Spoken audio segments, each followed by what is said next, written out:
കൊട്ടിഘോഷിച്ച അമേരിക്കയുടെ F-35 യുദ്ധവിമാനം ഒന്നുമല്ലെന്ന് Iran യുദ്ധത്തിൽ തെളിഞ്ഞുകൊണ്ടിരിക്കുകയാണ്. രണ്ടെണ്ണം വീണു എന്നാണ് പറയുന്നത്. നമ്മൾ ഈ F-35 വിമാനത്തെക്കുറിച്ച് പറയുമ്പോൾ നമ്മൾ തിരുവനന്തപുരത്ത് വന്നൊരു സാധനം കിടന്ന് ഓർക്കുന്നുണ്ടല്ലോ അല്ലേ? അത് 2020 ജൂൺ 14 വന്ന് ജൂലൈ 22 ആ സാധനം എടുത്ത് കൊണ്ടുപോയത്. ഹൈഡ്രോളിക് തകരാറ് കൊണ്ട് എന്ന് പറഞ്ഞിട്ട് ഈ ഒരു ബ്രിട്ടീഷ് യുദ്ധക്കപ്പലിൽ നിന്ന് പ്രിൻസ് വെയിൽസ് എന്ന് പറയുന്ന വിമാനവാഹന കപ്പലിൽ നിന്ന് പറന്ന് ഇവിടെ വന്നിറങ്ങി. പിന്നെ അത് പൊങ്ങിയില്ല. പഠിച്ച പണി 18 നോക്കിയിട്ട് പൊങ്ങിയതില്ല. ആ ചെറിയ സ്പാനറിങ് എടുത്തതെന്ന് മമ്മൂക്കായ പറയുന്ന പോലെ പഠിച്ച പണി നോക്കിയിട്ട് അത് പൊങ്ങിയില്ല. അവസാനം ഇതെല്ലാം അഴിച്ചൊക്കെ കൊണ്ടുപോകണം എന്ന് വിചാരിച്ചപ്പോൾ അവസാനം UK നിന്ന് അമേരിക്കയിൽ നിന്നുള്ള വിദഗ്ധർ വന്നിട്ട് ഈ വിമാനം കൊണ്ടുപോയി. അപ്പോൾ നമ്മൾ പറയുന്നത്, നമ്മളല്ല അമേരിക്ക പറയുന്നത് ലോകത്തിലെ ഏറ്റവും മികച്ച വിമാനമാണ്. ഇത് റഡാർ പോലും കാണത്തില്ല, ഒരിടത്തും ആരും കാണാതെ പറക്കുന്ന വിമാനം എന്നൊക്കെയാണ് പറഞ്ഞത്. കണ്ടാൽ തന്നെ ഒരു കുരുവിയുടെ എത്രയൊക്കെ വരത്തുള്ളൂ. $100 മില്യൺ മുകളിലാണ് വിമാനം. ലോക്ഹീഡ് മാർട്ടിൻ എന്ന് പറയുന്ന പ്രശസ്തമായ അമേരിക്കൻ കമ്പനിയാണ് നിർമ്മിക്കുന്നത്. അമേരിക്കൻ എയർഫോഴ്സിന് വേണ്ടി എക്സ്ക്ലൂസീവായി ഉണ്ടാക്കുന്ന ഈ വിമാനം 2 എണ്ണം വീണു എന്നാണ്, ഞങ്ങൾ വീഴ്ത്തി എന്നാണ് ഇറാൻ അവകാശപ്പെടുന്നത്. ഒരെണ്ണം മാർച്ച് 13 അടിച്ചിട്ടു എന്ന് പറയുന്നു. പിന്നെ മാർച്ച് 19 സെൻട്രൽ ഇറാന് മുകളിൽ കൂടെ പറഞ്ഞ മറ്റൊന്ന് വീഴ്ത്തി എന്ന് പറയുന്നത്. ഏതായാലും ഒരെണ്ണത്തിൽ ഒരു പൈലറ്റ് കൊല്ലപ്പെട്ടിട്ടുണ്ട്. അമേരിക്ക പറയുന്നത് അങ്ങനെയൊന്നും സംഭവിച്ചിട്ടില്ല എന്നാണ്. പക്ഷേ ഇതിനകത്ത് അമേരിക്ക ഒരുപാട് കാര്യങ്ങൾ ഒളിക്കുന്നുണ്ട്. അവരുടെ USS അബ്രഹാം ലിങ്കൺ എന്ന കപ്പലിനെ കുറിച്ച് ഇപ്പോൾ കേൾക്കാനില്ല. IRGC പറയുന്നത് ഞങ്ങൾ അടിച്ചു, അവനെ ഹിറ്റ് ചെയ്തു. പിന്നെ മറ്റേ ജെറാൾഡ് അല്ലേ, ലോകത്തിലെ ഏറ്റവും വലിയ വിമാന കമ്പനിക്കാണ് USS ജെറാൾഡ്. അത് തിരിച്ചുപോയി, അത് റിപ്പയറിന് പോയി, അതിൽ തീപിടുത്തം ഉണ്ടായി. ചുമ്മാ ആരോ സിഗരറ്റ് വലിച്ചപ്പോൾ തുണിക്ക് തീ പിടിച്ചതെന്ന് പറയുന്നു.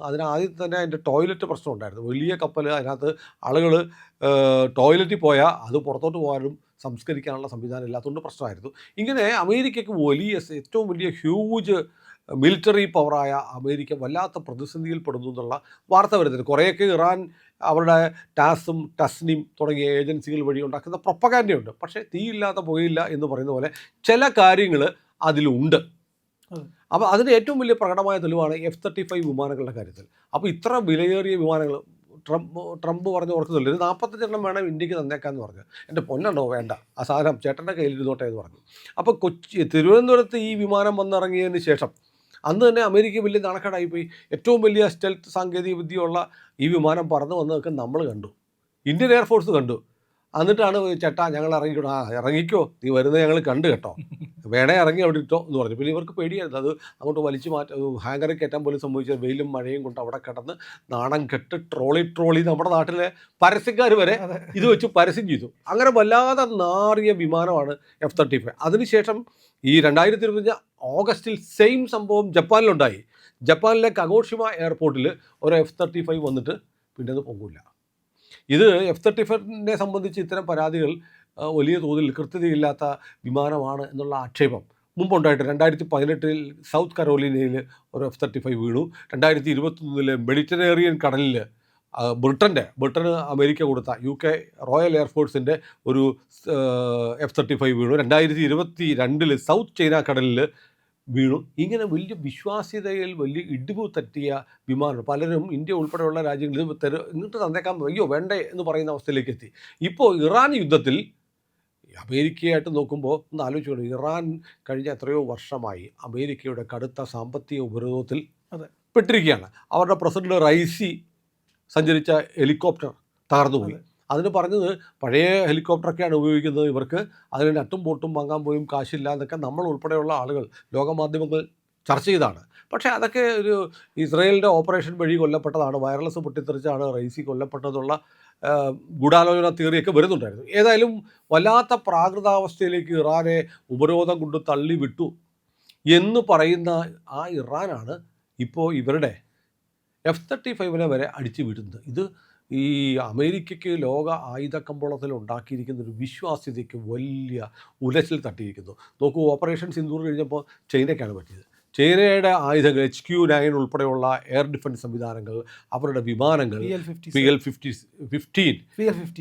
എന്ന് പറയും, PL-15 എന്ന് പറയുന്ന മിസൈൽ, അത് വിട്ടിട്ട് അത് ഒന്നും സംഭവിക്കാതെ നേരെ വന്ന് കൊറിയർ ചെയ്യുന്ന പോലെ നമുക്ക് വന്ന് കിട്ടി. നമ്മളതെടുത്ത് അതിൻ്റെ ടെക്നോളജിയൊക്കെ മനസ്സിലാക്കി. ഇങ്ങനെ ചൈനയുടെ ഒരു മേധാവിത്വം അമേരിക്കയെ വെല്ലുവിളിച്ചുകൊണ്ട് ആയുധ കമ്പോളത്തിൽ വലിയ വ്യാപാരം നടത്തി ലാഭമുണ്ടാക്കാൻ ശ്രമിക്കുന്ന രാജ്യമാണ് ചൈന. അവരുടെ സാധനങ്ങളൊക്കെ വെറും പാഴാണെന്ന് ഓപ്പറേഷൻ സിന്ദൂർ തെളിഞ്ഞു. അമേരിക്കയുടെ ആയുധശേഷിയുടെ വിമാനങ്ങളുടെ വിശ്വാസ്യത ഒരിക്കൽ കൂടി മാറ്റുരച്ച് നോക്കുന്ന ഒന്നായിട്ട് ഇറാൻ യുദ്ധം വന്നപ്പോൾ അവിടെയും അമേരിക്ക ദയനീയമായി പരാജയപ്പെടുന്ന കാഴ്ചയാണ്. അമേരിക്ക തോറ്റുപോയി എന്നൊന്നും അല്ല ഇതിന് അർത്ഥം. അമേരിക്കയ്ക്ക് ഇറാനെ മുച്ചൂടും മുടിച്ചു കളയാൻ പറ്റും, അതിനുള്ള ശേഷിയുണ്ട്, തർക്കമൊന്നുമില്ല. ഇപ്പോഴും സിവിലിയൻ കാഷ്വാലിറ്റി, സാധാരണക്കാരുടെ മരണം പരമാവധി ഒഴിവാക്കുക എന്ന് കണക്കാക്കിയിട്ടാണ് അമേരിക്ക യുദ്ധം ചെയ്തുകൊണ്ടിരിക്കുന്നത്. കാരണം ജനവികാരം എതിരാവരുത്, അമേരിക്ക ഒരു റിജീം ചേഞ്ച് വേണം. അപ്പോൾ ഇവരിപ്പം അമേരിക്കയെ ഇപ്പോൾ പറയുന്നത് അറിയോ, ഇപ്പോൾ റിജീം ചേഞ്ച് എന്നുള്ള മുദ്രാവാക്യം മാറ്റിയിട്ട് അമേരിക്ക പറഞ്ഞുകൊണ്ടിരിക്കുക അങ്ങനെയല്ലോ, ഭരണമാറ്റം പുതിയ സർക്കാരിനെ കൊണ്ടുവരും എന്നൊക്കെ പറയുന്ന അമേരിക്ക ഇപ്പോൾ പറയുന്നത് ആ പൈലറ്റിനെ ഒന്ന് ചേഞ്ച് ചെയ്യണം, തിരിച്ചു തരണം, ഞങ്ങളുടെ ഒരു പൈലറ്റിനെ പിടിച്ചല്ലോ എന്ന തരത്തിലേക്ക് അമേരിക്കയുടെ മുദ്രാവാക്യം മാറിയിരിക്കുന്നു. ഇറാൻ പാർലമെൻറ്റിൻ്റെ സ്പീക്കർ ഇപ്പോൾ പറഞ്ഞിട്ടുണ്ട്. വല്ലാതെ നാണം കിട്ടു. ഇന്നലെ F-16 അല്ല F-15 വിമാനങ്ങളാണ് രണ്ടെണ്ണം അടിച്ചിട്ടത്. അതിൻ്റെ രക്ഷാപ്രവർത്തനം, പൈലറ്റിനെ രക്ഷപ്പെടുത്താൻ പോയ ബ്ലാക്ക് ഹോക്ക് ഹെലികോപ്റ്ററുകളെ അറ്റാക്ക് ചെയ്തു. അമേരിക്കയുടെ A-10 വിമാനങ്ങളെ അറ്റാക്ക് ചെയ്തു, അത് തകർന്നു. എന്തിന്? കുവൈറ്റിൽ ഖത്തറിലെ എയർബേസിൽ കിടന്ന ഒരു അവാക്സ് എന്ന് പറഞ്ഞാൽ ആകാശത്തെ കണ്ണുകളാണ്, അത് തകർത്ത് കളഞ്ഞു. അങ്ങനെ അത് പിന്നെ ഈ പറക്കുന്നതിനിടയ്ക്കല്ല, എയർബേസിൽ നടന്ന മിസൈൽ അറ്റാക്കിലാണ്. നോക്കൂ, അമേരിക്ക നടത്തുന്നത്, ഇസ്രായേൽ നടത്തുന്ന പ്രിസിഷൻ സ്ട്രൈക്ക് കൃത്യതയോടെ നടത്തുന്നതാണെന്ന് പറയുന്നത്. അപ്പോൾ ഇറാൻ കൃത്യമായി ഗൾഫിലെ അമേരിക്കൻ താവളത്തിൽ പാർക്ക് ചെയ്തിരിക്കുന്ന അവാക്സിനെ തകർത്തെങ്കിൽ വളരെ കൃത്യതയോടെയുള്ള ആക്രമണമാണ് ഇറാനും നടത്തുന്നത്. അവരുടെ പരിമിതമായ സന്നാഹങ്ങൾക്കിടയിൽ അവർ അമേരിക്കയെ പോലെയുള്ളൊരു മൈറ്റി പവറിനോട്, അതും ഇസ്രയേൽ കൂടെ ഉള്ളപ്പോൾ അതിനെ വിറപ്പിക്കുന്നു എന്നുള്ള ഒരവസ്ഥയിലേക്ക് വന്നിരിക്കുക. അതിനിടയ്ക്കാണ് അവരുടെ F-35 എന്നുള്ള ഏറ്റവും ആധുനികമെന്ന് കൊട്ടിഘോഷിച്ച് ലോകത്ത് ഞങ്ങളെ ആരും കണ്ടുപിടിക്കത്തില്ല എന്ന് പറയുന്ന വിമാനം വീണ്ടും നാണക്കെട്ട്. അമേരിക്കയ്ക്ക് ഉണ്ടായിരിക്കുന്ന, ഇന്നലെ സംഭവിച്ചിരിക്കുന്ന യുദ്ധം ആരംഭിച്ചതിന് ശേഷമുള്ള അമേരിക്കയുടെ ഏറ്റവും വലിയ ഭീകരമായ പതനത്തിൻ്റെ, പേരുദോഷത്തിൻ്റെ, നിരാശയുടെ ദിവസമാണ്. കാരണം അമേരിക്കൻ സൈന്യത്തിൻ്റെ പൈലറ്റ് ഇറാൻ്റെ കയ്യിൽപ്പെട്ടിരിക്കുന്നു. ഇനി അത് വെച്ച് ഇറാൻ തീരുമാനിക്കും. ഇനി കളി ഇറാൻ്റെ കയ്യിലേക്ക് മാറി.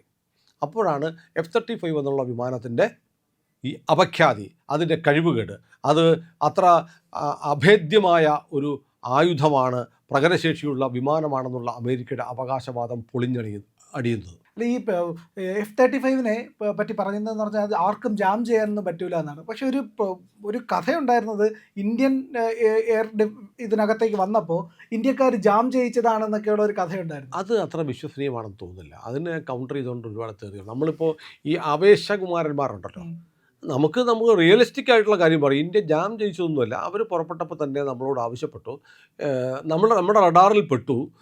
അതോടൊപ്പം തന്നെ നമ്മുടെ റഡാറിൽ പെട്ട് കഴിഞ്ഞപ്പോൾ നമ്മൾ വാർണിംഗ് സിഗ്നൽ കൊടുത്തു. അവർക്ക് നമ്മുടെ ആകാശത്തിലേക്ക് കടന്നു വരികയാണ്, തിരിച്ചു പോകൂ എന്നുള്ള മെസ്സേജ് ഇന്ത്യ കൊടുത്തു, ഇന്ത്യൻ എയർഫോഴ്സ് കൊടുത്തു. അല്ലെങ്കിൽ ഒരു വിമാനം വരുമ്പോൾ എന്ത് ചെയ്യുന്നറിയോ, ഉടൻ നമ്മുടെ ഫൈറ്റർ ജെറ്റുകൾ ആകാശത്തില്ലും, ചെന്നിട്ട് തിരിച്ചു പോകാൻ പറയും. പോയില്ലെങ്കിൽ നമ്മൾ ഷൂട്ട് ചെയ്യും. അതാണ് ലോകത്തെ എല്ലാ രാജ്യങ്ങളും ചെയ്തത്. അപ്പോൾ അമേരിക്കയുടെ വിമാനങ്ങൾ നമ്മുടെ റഡാറിൽ കണ്ട ഉടനെ നമ്മുടെ സിഗ്നലുകൾ പോയി, നിങ്ങളാരാണ് ഞങ്ങളുടെ അതിർത്തിയിലേക്ക് കയറുന്നു എന്ന് പറഞ്ഞപ്പോൾ അവർ പറഞ്ഞു, എൻ്റെ പൊന്നി ചേട്ടാ. അപ്പോൾ ആ ബ്രിട്ടീഷുകാർ ഞെട്ടിപ്പോയി. കാരണം ഇവൻ രഹസ്യമായിട്ട് വരാൻ വന്നതാണ്. അപ്പോഴാണ് ഇവനെ നമ്മൾ കണ്ടു, ഞങ്ങൾ അബദ്ധം പറ്റിയതാണ്, ഞങ്ങളൊന്ന് ഇറങ്ങിക്കോട്ടെ ചേട്ടാ എന്ന് ചോദിച്ചു. അപ്പോൾ നമ്മൾ എന്ത് ചെയ്തു, ക്ലിയറൻസ് കൊടുത്തു. അങ്ങനെ നമ്മൾ അറിഞ്ഞു തന്നെ ജാം ചെയ്ത് കൊണ്ടുവന്നതാണെന്നുള്ള തിയറിയൊക്കെ അവിശ്വസനീയമാണ്, കഥകളാണ്. അതിനകത്ത് അത്തരം തിയറിയൊക്കെ. മറ്റൊരു കഥയും കൂടെ ഉണ്ട്, മൺസൂണിന്റെ മഴ താങ്ങാൻ വയ്യാതെ ഇറക്കിയതാണെന്ന് പറഞ്ഞു. അതൊക്കെ ചുമ്മാ. നമ്മൾ ഈ കഥ പറയുമ്പോൾ ലോജിക്കലായിട്ടുള്ള കഥകൾ പറയണം. നമുക്ക് വേണമെങ്കിൽ നമ്മുടെ രാജ്യം ആണ് മഹത്താണ്, മറ്റെല്ലാം മോശമാണെന്നൊക്കെ പറയുമ്പോൾ അതിന് ബേസ് കൂടെ വേണം. നമ്മുടെ രാജ്യം മഹത്തായ രാജ്യം തന്നെയാണ്, നമുക്ക് അതിനുള്ള സാങ്കേതിക വിദ്യ ഉണ്ട്. അതുകൊണ്ടാണ് സ്റ്റെൽത്തുള്ള വിമാനം അവിടെ നിന്ന് പ്രിൻസ് വെയിൽസിൽ നിന്ന് പറഞ്ഞപ്പോൾ തന്നെ നമ്മുടെ റഡാറിൽ പെട്ടു. അപ്പോൾ നമ്മൾ അവന് വാർണിംഗ് കൊടുത്തു. അപ്പോഴാണ് അവർ സറണ്ടർ ചെയ്തിട്ട് ഞങ്ങൾ വരികയാണ്, ഞങ്ങൾക്ക് ഹൈഡ്രോളിക് കംപ്ലയിൻ്റ് ഉണ്ട്, ലാൻഡ് ചെയ്യാനുള്ള സൗകര്യം വേണമെന്ന് അഭ്യർത്ഥിക്കുന്നത്. നമ്മളപ്പം സ്വാഭാവികമായും ബ്രിട്ടൻ ഇന്ത്യയുടെ ഒരു സൗഹൃദ രാഷ്ട്രമാണ്. ബ്രിട്ടീഷ് വിമാനമായിരുന്നു, US അല്ല. ബ്രിട്ടീഷ് വിമാനവാഹന കപ്പലിൽ നിന്ന് വന്ന US മെയ്ക്കാണെന്ന്. ബ്രിട്ടൻ റോയൽ എയർഫോഴ്സിൻ്റെ വിമാനമാണ്. നമ്മളത് ലാൻഡ് ചെയ്യാൻ സംവിധാനം കൊടുത്തു. അത് ഇത്രയും ദിവസം അവിടെ കിടന്നതിന് റൺവേയിലെ പാർക്കിംഗ് ഫീസും നമ്മൾ മേടിച്ചിട്ടുണ്ട്. ഈ തെരഞ്ഞെടുപ്പ് കാലത്ത് നമ്മുടെ ചാനൽ ഒന്ന് സബ്സ്ക്രൈബ് ചെയ്യാൻ മറക്കാതിരിക്കുക. ഒന്നും ചെയ്യേണ്ടതേ, നമ്മുടെ ലോഗോ ഉണ്ടല്ലോ, IND എന്നുള്ള ലോഗോയിൽ ഒന്ന് വിരലമർത്തിയാൽ നമ്മുടെ ചാനലിൻ്റെ ആ പ്രൊഫൈൽ തെളിഞ്ഞു വരും. അവിടെ സബ്സ്ക്രൈബ് എന്നുള്ള ബട്ടണുണ്ട്, അവിടെ ഒന്ന് വിരലമർത്തി ആ ബെല്ലൈക്കണും ഒന്ന് അമർത്തിയാൽ നമ്മൾ അപ്ലോഡ് ചെയ്യുന്ന എല്ലാ വീഡിയോകളുടെയും നോട്ടിഫിക്കേഷൻ നിങ്ങൾക്ക് വരും. അത് നിങ്ങൾക്ക് മെസ്സേജ് ഒന്നും ഒന്നും അറിയത്തില്ല, അത് വന്നങ്ങ് പോകത്തേ ഉള്ളൂ. അപ്പോൾ അതുകൊണ്ട് ഇപ്പോൾ ഒരു ബുദ്ധിമുട്ടുമില്ല, അത് ചെയ്യണം. പിന്നെ നമ്മളൊരു ചാനലിലൂടെ തുടങ്ങിയിട്ടുണ്ട്, C4N മലയാളം. ആ ചാനലും മറ്റാരും പറയാത്ത വാർത്തകൾ തന്നെയാണ് പറയുന്നത്. ഉറപ്പായും ആ ചാനൽ കൂടി C4N C4N മലയാളം ഒപ്പം ഇന്ത്യ ലൈവും സബ്സ്ക്രൈബ് ചെയ്ത് സഹായിക്കണം.